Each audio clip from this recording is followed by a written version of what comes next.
Salvatore Adamo était l'invité spécial de Michel Drucker ce 5 février dans son émission Vivement Dimanche sur France 3. L'occasion pour le chanteur de se confier sur ses enfants. Chaque week-end, Michel Drucker est aux commandes de Vivement Dimanche, son émission qui a basculé depuis la rentrée dernière sur France 3. Sur son mythique canapé rouge, l'animateur reçoit de nombreux invités venus de tous les horizons. Ce 5 février n'a pas dérogé à la règle et Michel Drucker accordait la première partie de son programme dominical à Salvatore Adamo. Le chanteur âgé de presque 80 ans est de retour avec son 26e album intitulé In French Please. Au cours de l'émission, l'ancien candidat de The Voice Antoine Dely, le chanteur Georges Chelon et la star des années disco Patrick Hernandez, auteur du tube inoxydable Born to Be Alive qui se produira notamment le 17 décembre 2023 à l'Accor Arena à Paris étaient ses invités. Le secret autour de sa fille Amélie. Salvatore Adamo en a profité pour faire quelques confidences au sujet de ses enfants. Sa fille Amélie, âgée de 44 ans, a longtemps voulu devenir chanteuse sans jamais oser en parler à son père.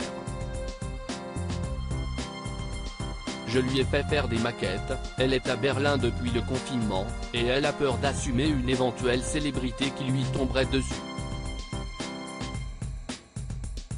C'est ce qu'on pourrait lui souhaiter de mieux, mais elle ne le voit pas comme ça, elle est d'une timidité encore plus grave que la mienne, a confié l'artiste italo-belge.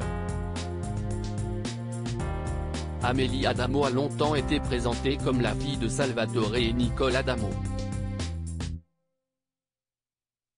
Ce n'est pourtant pas l'exacte vérité. Si est seulement en 2004 que Salvatore Adamo a levé lui-même le secret. Elle est en fait née de la liaison entre l'auteur des Filles du bord de mer et une actrice d'origine allemande, Anne Theal. Après son accident cérébral en 2004, le chanteur avait décidé de régler les tensions dans sa famille. Je suis gâté, je suis un papa heureux. Le fils cadet du chanteur, prénommé Benjamin, a lui décidé de s'exiler à Londres pour ne pas vivre dans l'ombre de son célèbre père. Il est dans un groupe qui s'appelle Fujiya et Miyagi. Si j'ose dire, il est tranquille. Moi quand j'ai appris la raison ça m'a bien sûr attristé, mais j'ai trouvé ça très courageux, c'est une décision d'homme, mais là j'ai cru comprendre qu'il allait revenir en Belgique, a-t-il confié, ajoutant que ses petites filles étaient ses petits soleils. Enfin, au sujet d'Anthony, son autre fils qui est pilote, il va très bien, il fait ce qu'il rêvait de faire, je suis gâté de ce côté-là, je suis un papa heureux, même si j'étais très absent à un moment donné, admet Salvatore Adamo. À lire aussi Salvatore Adamo, retour sur l'histoire cachée de sa fille Amélie.